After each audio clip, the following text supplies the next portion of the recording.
Be the bigger person and remain the bigger person, because that's obviously who God called you to be and what God called you to be. It does not help to become what hurts you. I know you may be sick of getting your feelings hurt and always being the one to initiate, but someone has to do it, and they will learn from that. Pray to God about it and talk to God about it. God will give you clarity in the situations. If you called to step away from somebody, then God will let you know, but don't do it on your own. Because as humans, we have to learn to stop trying to discard people and cut off people just because they're not doing what we want them to do the way we want them to do it. Because when you describe it like that, God told me that in 2020 when I was being prepared for marriage.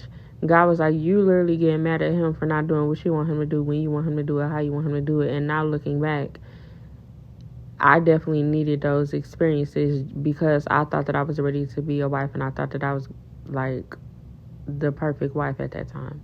But I had a lot of immaturity in me that I wouldn't have been exposed to if God didn't tell me that it was time for me to prepare to be a wife.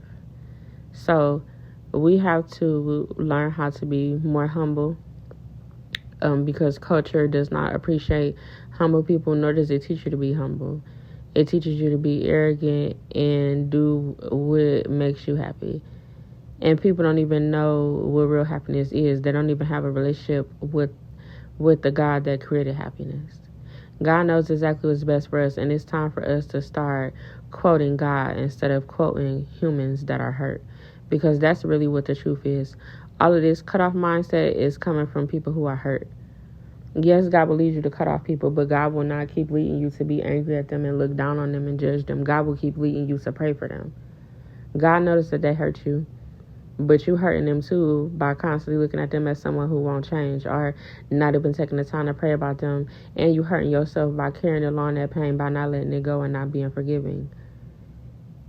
Don't allow yourself to be less optimistic just because you have went through things that you don't like. When you have to take the time to understand these people's story, that they were not around emotionally, spiritually, or mentally mature people. So they don't know how to be that better person that you want them to be. But you are aware of what they need to do, so you keep being the one who do it. You don't stop, because all you doing is turning to the person who hurt you. I love you, and most importantly, God does too. In the description area, you will see all the things that I address as a spiritual advisor and my email for you to schedule a session. My sessions start at $45.